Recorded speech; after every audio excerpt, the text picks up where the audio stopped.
Everyone, good evening and welcome to TBS math. देखिए, हमने history के 5 लेक्चर कंप्लीट कर रहे हैं। आज से हम सोच रहे हैं कि अब हिस्ट्री के साथ साथ हम आप लोगों को बायो भी पढ़ाते जाएं।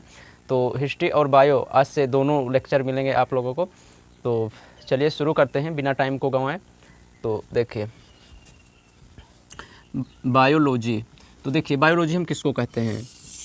तो जितने भी संसार में सजीव प्राणी हैं, तो देखिए अब परिभाषा तो कभी पूछी नहीं जाएगी, तो आप इसको याद रख लीजिए एक लाइन में कि सजीवों के अध्ययन को बायोलॉजी कहते हैं। सजीवों के अध्ययन को क्या कहते हैं? बायोलॉजी। अब बायोलॉजी की 2 ब्रांचें होती हैं। देखिए, ये हुआ बायोलॉजी, इसको हमने 2 पार्टों में डिवाइड किया। एक होता है जूलॉजी और एक होता है बॉटनी। देखिए, जूलॉजी अलग है और जियोलॉजी अलग है। एक होता है जियोलॉजी, तो जियोलॉजी से आप कंफ्यूज नहीं होंगे। तो जियोलॉजी बिल्कुल अलग है और जूलॉजी, इसको कहते हैं भूगर्भ विज्ञान और इसको कहते हैं जंतु विज्ञान। और इसको क्या कहते हैं? तो इसको बोलते हैं वनस्पति विज्ञान।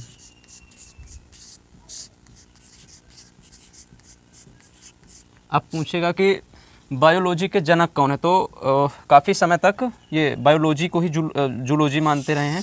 तो देखिए, चूँकि अब बायोलॉजी के जनक हैं अरस्तु,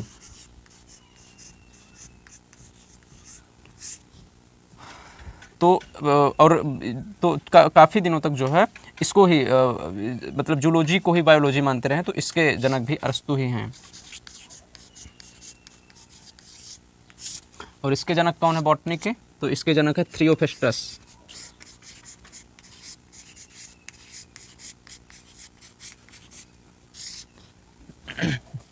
इसमें सभी प्रकार के जंतुओं का अध्ययन किया जाता है। हम भी एक जंतु ही हैं, तो जितने भी जंतु हैं तो उनका अध्ययन किया जाता है जूलॉजी के अंतर्गत, और पादपों का जितने भी पेड़ पौधे हैं तो उनका अध्ययन किया जाता है बॉटनी के अंतर्गत। तो ये हमने थोड़ा सा बेसिक चीज़ें देख ली बायोलॉजी के बारे में। अब इससे जो एग्ज़ाम में क्वेश्चन बनते हैं उनके बारे में हम डिस्कस करते हैं। तो देखिए, सबसे पहले हम पढ़ेंगे जूलॉजी और फिर इसके बाद बॉटनी पढ़ेंगे। तो आज से हम जूलॉजी स्टार्ट करते हैं। तो देखिए, ये हमारा पूरा शरीर है। अब अगर एक मोटे तौर पर देखा जाए कि हमारे शरीर का सबसे छोटा अंग कौन सा है, तो देखिए अमूमन यही आंसर देते हैं लोग कि हमारे शरीर का सबसे छोटा अंग होता है कोशिका। लेकिन कोशिका से छोटे भी कई सारे अंग होते हैं। देखिए, जैसे डीएनए हो गया तो वो भी कोशिका से छोटा है। माइटोकॉन्ड्रिया हो गया, गोल्जी बॉडी हो गया, मतलब कि कोशिका के अंदर बहुत सारी चीज़ें पाई जाती हैं। तो चूँकि अब कोशिका ऐसा एक सबसे छोटा ऐसा अंग है जो सब कुछ कर सकता है। कोशिका में सारी चीज़ें होती हैं, वो पाचन भी कर सकता है, तो मतलब सभी मटेरियल उपलब्ध होते हैं कोशिका में। तो कोशिका सबसे छोटा ऐसा अंग होता है जिसके अंदर उसके ज़रूरत की सारी चीज़ें प्रेजेंट होती हैं। यानी कोशिका एक तरह से परफेक्ट होती है अपने आप में। तो देखिए, तो हम कोशिका पढ़ते हैं हम सेल। सेल का बायोलॉजिकल नाम होता है साइटो। क्या होता है? साइटो। हिंदी में कहते हैं कोशिका, इंग्लिश में कहते हैं सेल, और सेल का बायोलॉजिकल नाम होता है साइटो। और इसके अध्ययन को हम क्या कहते हैं? साइटोलॉजी। क्या कहते हैं इसके अध्ययन को? तो इसके अध्ययन को हम लोग कहते हैं साइटोलॉजी। अब पूछेगा कि कोशिका की खोज किसने की थी? तो देखिए, कोशिका की खोज, तो कोशिका की खोज से 2-3 प्रकार के क्वेश्चन बनेंगे। अगर पूछे कि मृत कोशिका की खोज किसने की थी, तो मृत कोशिका की खोज की थी रॉबर्ट हुक ने। किसने की थी? Robert Hooke. ये छोटी कोशिका थे, तो मृत कोशिका की खोज किसने की थी? Robert Hooke. और अगर पूछे कि जीवित कोशिका की खोज किसने की थी,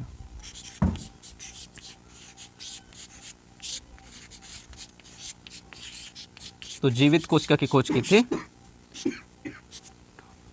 एंटोनी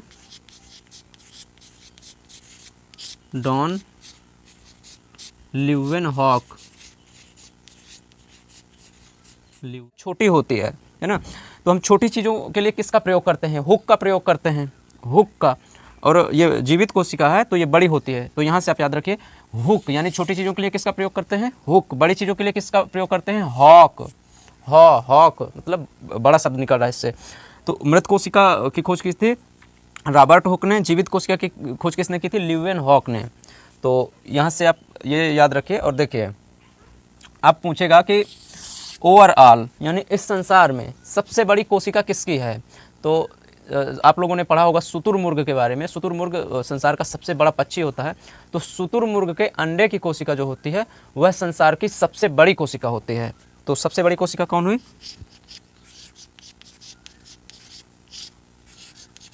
सबसे बड़ी कोशिका, ओवरऑल सबसे बड़ी कोशिका हुई शुतुरमुर्ग के अंडे की कोशिका, शुतुरमुर्ग के अंडे की कोशिका। अगर पूछे कि ओवरऑल सबसे छोटी कोशिका कौन सी है, तो ओवरऑल सबसे छोटी कोशिका होती है माइकोप्लाज्मा, माइकोप्लाज्मा। इसको कैसे याद रखेंगे, तो देखिए मैं बताता हूँ इसको कैसे याद रखना है। माइक्रो, इंग्लिश में आपने शब्द सुना होगा माइक्रो, माइक्रो माने क्या होता है, छोटा, और याद रखेंगे माइको। तो माइकोप्लाज्मा संसार की सबसे छोटी कोशिका, ओवरऑल सबसे बड़ी कोशिका तो है शुतुरमुर्ग के अंडा की। अब पूछता है मनुष्य में कि मनुष्य की सबसे बड़ी कोशिका कौन है और मनुष्य की सबसे छोटी कोशिका कौन सी है।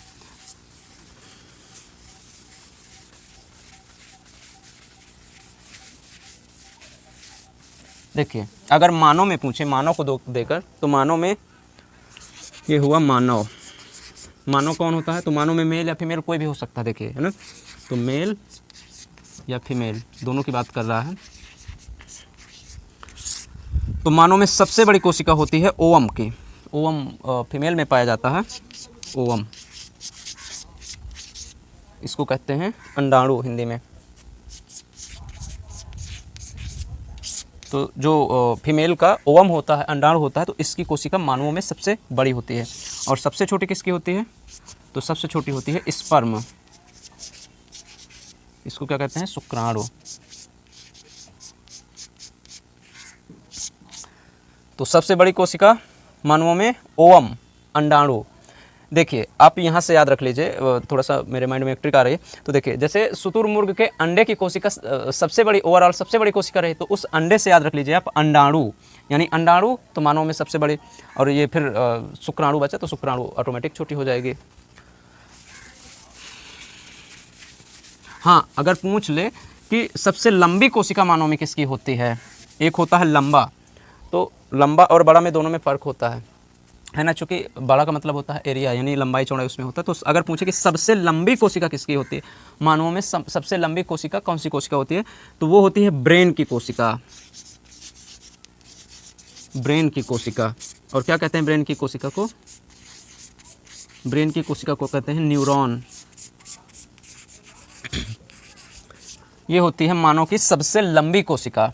सबसे बड़ी अंडाणु यानी ओवम, सबसे छोटी स्पर्म यानी शुक्राणु, और सबसे लंबी कौन सी हो गई, तो वो हो गई ब्रेन की कोशिका यानी न्यूरॉन। ब्रेन की कोशिका सबसे लंबी होती है, और जो ब्रेन की कोशिका होती है उसको हम कहते हैं न्यूरॉन। और जो ब्रेन का डॉक्टर होता है तो उसको क्या कहते हैं, न्यूरोलॉजिस्ट। वो न्यूरॉन से बन गया है न्यूरोलॉजिस्ट, तो ये आप याद रखिए। अब देखिए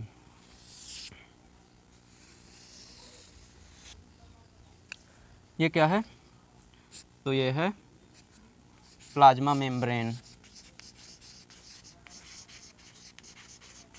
प्लाज्मा मेम्ब्रेन यानी प्लाज्मा झिल्ली, इसी को हम कहते हैं कोशिका झिल्ली, कोशिका झिल्ली। इसी के अंदर कोशिका रहती है। तो झिल्ली का काम क्या होता है कि वह ढके रहती है कोशिका में, ताकि किसी प्रकार की उसके अंदर क्षति ना पहुँचे, कवर। तो इसको कहते हैं प्लाज्मा मेम्ब्रेन या कोशिका झिल्ली या प्लाज्मा झिल्ली। अब पूछता है क्वेश्चन कि ये किसकी बनी होती है, ये जो प्लाज्मा झिल्ली होती है, जो कवर होती है, किसकी बनी होती है, तो ये प्रोटीन की बनी होती है। किसकी होती है, तो ये प्रोटीन की बनी होती है।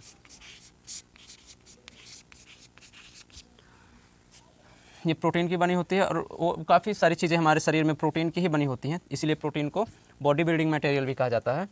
तो देखिए ये हो गई। तो इसके अंदर अब क्या होता है, तो मान लीजिए कि ये हो गई मेम्ब्रेन, कोशिका मेम्ब्रेन या सेल मेम्ब्रेन। अब इसके ऊपर एक रहती है परत, क्या होती है? परत।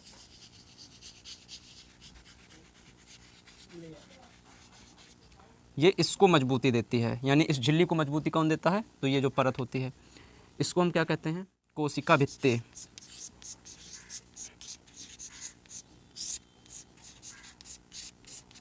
इसको कहते हैं कोशिका भित्ति। अब पूछता है कि यह सेलुलोज की बनी होती है, यह पेड़ पौधों में ही पाई जाती है, क्योंकि पेड़ पौधों में क्या होता है कि उनको ज़्यादा मजबूती चाहिए होती है, जंगलों में रहते हैं। अब आप लोग भी देखते होंगे, अक्सर जाते हैं लोग, जैसे ऐसे बात करते रहते हैं पेड़ों में, ऐसे लात मारते रहते हैं, है ना। तो पेड़ों को ज़्यादा मजबूती चाहिए, जानवर भी जाते हैं, बहुत सारी चीज़ें होती हैं, बहुत, और उन्हें बहुत चुनौतियों का सामना करना पड़ता है, हवाएँ चलती हैं। इसलिए पादपों में कौन सी ये पाई जाती है? ओनली, ना कि मानवों में। तो ये हो गई। और किसकी बनी इनकी? अब देखिए एक सेल के अंदर क्या क्या मिलता है, तो वो सारी चीज़ें हम देख लेते हैं। देखिए सबसे पहले होता है माइटोकॉन्ड्रिया। Mitochondria, Golgi body. तो क्या क्या मिलता है? Mitochondria, Golgi body, vacuoles. गलत हो सकती है, मैं हिंदी से लिख देता हूँ, माइटोकॉन्ड्रिया।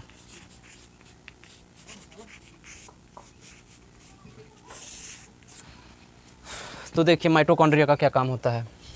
हमारे शरीर को ऑक्सीजन की सबसे ज़्यादा ज़रूरत होती है, तो ऑक्सीजन की सप्लाई कौन करता है? माइटोकॉन्ड्रिया। देखिए हम लोग अक्सर सुनते होंगे कि फेफड़ों से ऑक्सीजन की सप्लाई होती है, लेकिन ऐसा बिल्कुल नहीं है। देखिए जैसे हमारी छतों में जो है पानी की टंकी रखी होती है, लेकिन क्या वो टंकी पानी का यूज करती है? बिल्कुल भी नहीं करती। जैसे मान लीजिए ये हो गई पानी की टंकी, यहाँ भरा है जल। अब हमने इसमें क्या किया? एक नली लगाया ऐसे, तो ये नली लग गई। फिर इसके बाद जहाँ जहाँ चाहिए होता है तो हम लोग उसका यूज़ कर लेते हैं।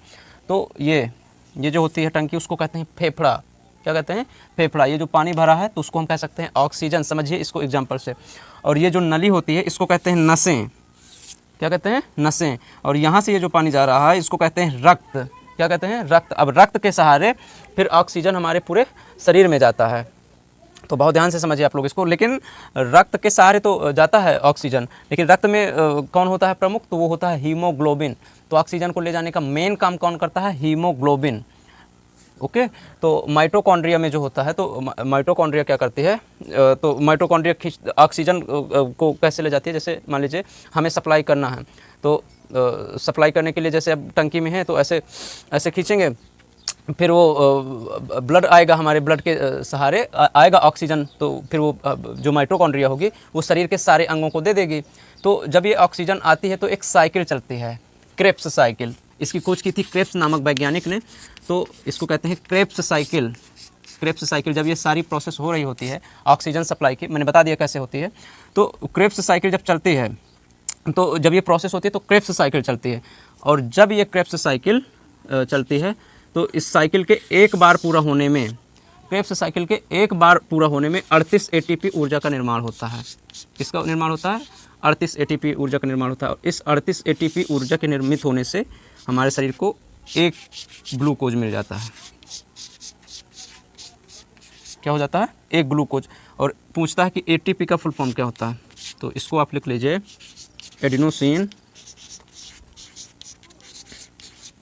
Adenosine try phosphate. देखिए मैं इसको एक बार फिर समझा देता हूँ, ये थोड़ा सा टफ टॉपिक है माइटोकॉन्ड्रिया। तो देखिए हम लोग ऐसे समझते हैं ऑक्सीजन की सप्लाई हमारे शरीर में कैसे होगी। तो देखिए हम समझते हैं एग्जांपल लेके छत की टंकी को। जैसे छत की टंकी हो गई, तो उसको छत की टंकी का काम कौन कर रहा है हमारे शरीर में? फेफड़ा। अब वो जो पानी भरा हुआ है, तो वो मान लीजिए हमारे फेफड़ों में हवा भरी हुई है। अब इसके बाद जिस नली के सहारे पानी को हम दूसरी जगह ट्रांसफ़र करते हैं, वो नली हो गई नस हमारे शरीर के। और जो पानी वहाँ से जा रहा है उसको हमने कह दिया ब्लड। ब्लड में प्रमुख कौन होता है? तो वो होता है हीमोग्लोबिन। तो वो जो पानी जाता है, तो अब उसको जो माइटोकॉन्ड्रिया का काम होता है, तो माइटोकॉन्ड्रिया जब ये सारी प्रोसेस चल रही होती है, तो माइटोकॉन्ड्रिया क्या करती है कि ऑक्सीजन को, उसका काम होता है कि शरीर के विभिन्न अंगों में पहुंचाना। चूँकि देखिए माइटोकॉन्ड्रिया जितनी भी शरीर की कोशिकाएं होती हैं सभी में पाई जाती हैं। कोशिका यहाँ भी होगी, यहाँ भी होगी, यहाँ भी होगी, यहाँ भी होगी, यहाँ भी, पैरों में सभी जगह कोशिकाएं होती हैं। अब ऐसा तो होगा नहीं कि केवल एक माइटोकॉन्ड्रिया सभी जगह ऑक्सीजन का सपोर्ट करेगी, ऑक्सीजन की सप्लाई करेगी। तो सभी जगह माइटोकॉन्ड्रिया होती है। तो माइटोकॉन्ड्रिया का काम होता है कि मतलब विभिन्न भागों में हमारे शरीर के ऑक्सीजन को पहुंचाते रहना। अब देखिए क्या होता है, जैसे हीमोग्लोबिन पुरुषों में ज़्यादा होता है, महिलाओं में कम होता है, तो हम लोग अक्सर देखते हैं। अब जैसे हमारे माइंड को चाहिए ऑक्सीजन, तो अब चूँकि पुरुषों में ज़्यादा होता है हीमोग्लोबिन, तो माइटोकॉन्ड्रिया पहुंचा देगी ऑक्सीजन, लेकिन फीमेल में कम होता है। तो अब ऑक्सीजन पहुंच तो जाता है, लेकिन कभी कभार हो जाता है जब सार्वजनिक स्थानों में होते हैं या भीड़ भाड़ में होते हैं कि वहाँ कम माइटोकॉन्ड्रिया मतलब ऑक्सीजन पहुँचा पाते, चूँकि हीमोग्लोबिन कम होता है, तो महिलाओं को चक्कर आ जाता है। तो ये सारी चीज़ें आप लिंक करके याद रखेंगे तो आप लंबे समय तक याद रख पाएंगे। तो देखिए, अब जब ये सारी प्रोसेस चलती है तो एक साइकिल होती है जिसकी खोज की थी क्रेब्स नामक वैज्ञानिक ने। तो वो क्रेब्स साइकिल, जब वहाँ से ऑक्सीजन आती है, फिर जाती है, फिर माइंड तक जाती है, तो ये जब ये सारी प्रोसेस होती है तो क्रेब्स साइकिल चलती है। और जब ये क्रेब्स साइकिल का एक चक्कर पूरा होता है तो 38 एटीपी ऊर्जा का निर्माण होता है। अब जब ये 38 एटीपी ऊर्जा बन जाती है तो हमारे शरीर को एक ग्लूकोज के बराबर, एक यूनिट ग्लूकोज के बराबर एनर्जी मिल जाती है। इसीलिए इसको कहा जाता है माइटोकॉन्ड्रिया को पावर हाउस।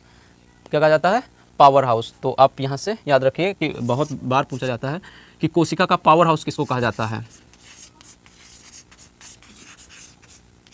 कोशिका का पावर हाउस, तो ये है माइटोकॉन्ड्रिया। अब हम नेक्स्ट बढ़ते हैं आगे। देखिए हम लोगों ने क्या क्या बनाया था, ऐसे थी ये सेल मेम्ब्रेन। तो सबसे पहले हमें मिली थी माइटोकॉन्ड्रिया, फिर इसके बाद मिली थी गोल्जी बॉडी, और गोल्जी बॉडी के बाद मिला था वैक्यूल्स के बाद मिला था सेंट्रोसोम के बाद मिला था एंडोप्लाज्मिक रेटिकुलम, और यहाँ पर मिला था न्यूक्लियस। यहाँ द्रव भरा रहता है ताकि ये लोग आपस में टकराएं नहीं कभी, इन सबके बीच में गैप होता है। और ये है हो गई हमारी सेल मेम्ब्रेन, और इसके ऊपर जो पादप में होता है वो कोशिका भित्ति भी होती है, सेल वॉल। तो देखिए हमने माइटोकॉन्ड्रिया के बारे में डिटेल से पढ़ लिया। अब हम पढ़ते हैं किसके बारे में, ये क्या है, गोल्जी बॉडी। तो देखिए भाई, अब हम हेडिंग डालते हैं गोल्जी बॉडी। गोल्जी बॉडी, आप इस फिगर को बना लीजिए और उसको बार बार रिवाइज करिए, नहीं फिर से आपको वीडियो देखना पड़ेगा। तो देखिए गोल्जी बॉडी में क्या होता है, जैसे मान लीजिए अब कहाँ कितनी ऊर्जा ले जाना है तो उसका ट्रांसफ़र कौन करेगा। जैसे मान लीजिए मैं यहाँ पढ़ा रहा हूँ, तो मुझे इस समय सबसे ज़्यादा ऊर्जा की ज़रूरत कहाँ है, मेरे मुंह को, जीभ को और मेरे माइंड को। तो यहाँ सबसे ज़्यादा ऊर्जा पहुँचाना है। तो गोल्जी बॉडी क्या करता है, अब पैरों को तो कोई ऊर्जा की ज़रूरत है नहीं, तो जो भी मतलब जिन अंगों को ऊर्जा की ज़रूरत नहीं है वहाँ से ट्रांसफ़र करके जिन अंगों को सबसे ज़्यादा ऊर्जा की ज़रूरत है उसको कौन ट्रांसफ़र कर देता है, तो वो कर देता है गोल्जी बॉडी। जैसे कोई धावक है तो उसको पैरों में उस समय सबसे ज़्यादा ऊर्जा की ज़रूरत होगी, तो उस समय हमारे माइंड की और ये जीभ की जितनी भी ऊर्जा होगी उसको वहाँ पहुँचा दिया जाएगा गोल्जी बॉडी के द्वारा। जैसे महिलाएं होती हैं वो रोटियां बेलती हैं, तो उनको उस समय हाथ में ज़्यादा ऊर्जा की ज़रूरत होती है। तो ऊर्जा का कुल मिलाकर ट्रांसपोर्टेशन, परिवहन किसको किस समय ज़रूरत है वो कौन करता है, तो वो करता है गोल्जी बॉडी। तो यहाँ से आप याद रखेंगे गोल्जी बॉडी के बारे में। इसकी खोज की थी गोल्जी बॉडी की कैमोली गोल्जी ने, तो कैमोली गोल्जी के नाम पर ही इसका नाम पड़ गया है गोल्जी बॉडी। तो ऊर्जा का स्थानांतरण कौन करता है, तो ये करता है गोल्जी बॉडी। अब हम पढ़ते हैं सेंट्रोसोम के बारे में। तो देखिए सेंट्रोसोम,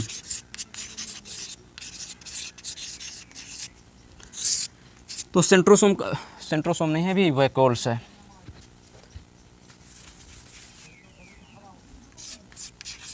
वैक्यूल्स, इसको हिंदी में कहते हैं रसधानी।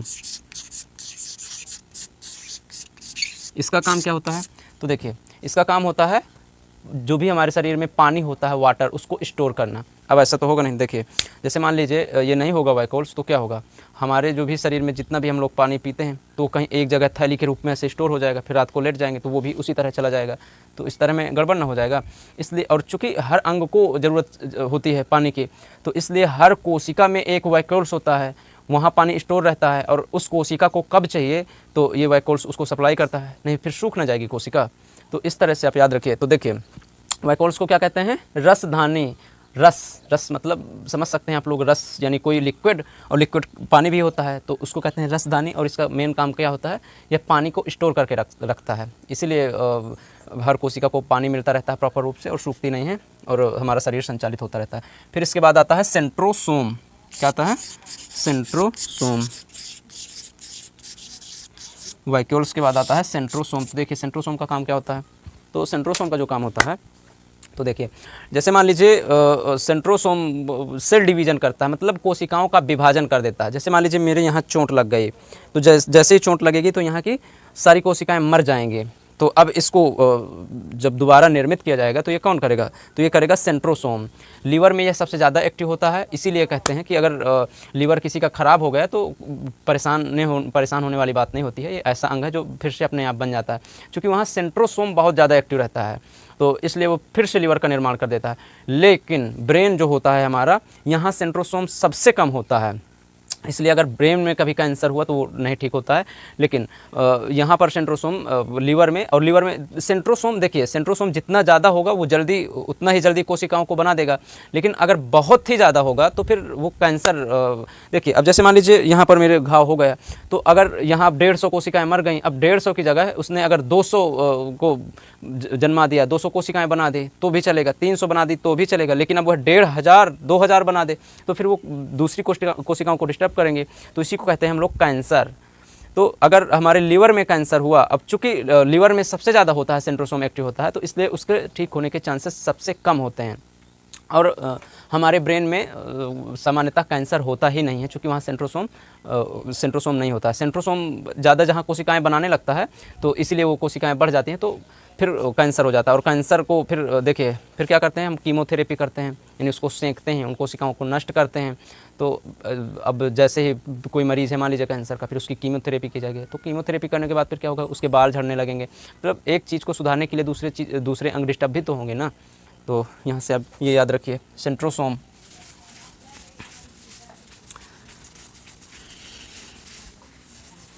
सेंट्रोसोम के बाद फिर क्या है, ER। ER का फुल फॉर्म क्या होता है, तो ER का फुल फॉर्म होता है इंडोप्लाज्मिक रेटिकुलम। क्या होता है, इंडोप्लाज्मिक रेटिकुलम, इंडोप्लाज्मिक रेटिकुलम। तो आप इसको 10 बार बोलिए ऐसे आंख मीच के, endoplasmic reticulum, endoplasmic reticulum, endoplasmic reticulum, याद हो जाएगा, रोज़ बोलिए। तो देखिए इंडोप्लाज्मिक रेटिकुलम का काम क्या होता है। अब देखिए जैसे मान लीजिए हमारी जैसे ये कोशिका बनी है, अब ये कोशिका ऐसे पिचक तो सकती है, ऐसे भी पिचक सकती है, तो इसको पिचकने से कौन बचाता है, ये बचाता है इंडोप्लाज्मिक रेटिकुलम। जैसे हम किसी रूम में बैठे होते हैं तो उसको पिचकने से कौन बचाता है, नहीं वो आके धर न जाए हमारे ऊपर, हम सभी लोगों की मृत्यु हो जाए, तो उसको कौन बचाता है, तो उसको बचाता है जो दीवारें होती हैं और जो भी लेंटर पड़ा होता है, तो वो बचाता है। तो उसका कंकाल हुआ वो इसी तरह से ये मतलब पिचकने ना पाए, इसको सपोर्ट करने के लिए ये होता है इंडोप्लाज्मिक रेटिकुलम। जैसे हम लोग पृथ्वी में ऐसे सिमट के चले जाएं, लेकिन हमें कौन बचाता है, हमारी हड्डियाँ। तो इसको पूछेगा कि कोशिका का कंकाल किसको कहा जाता है, तो वो है इंडोप्लाज्मिक रेटिकुलम। ये इसको कोशिका का कंकाल कहते हैं। यह कोशिका को पिचकने से बचाता है। तो इस तरह से आप याद रखेंगे तो जल्दी याद कर पाएंगे। ओके, तो आज के लिए इतना ही, फिर मिलते हैं हम नेक्स्ट वीडियो में। और देखिए आपको पढ़ाने में हम लोग मेहनत करते हैं भाई, थोड़ा सा प्लीज़ हम लोगों का सपोर्ट कीजिए और इसको लाइक कीजिए, चैनल को सब्सक्राइब कीजिए। देखिए इतना तो आप लोग कर ही सकते हैं, हम अगर आपको ईमानदारी से पढ़ाते हैं तो आप इतना करिए प्लीज़।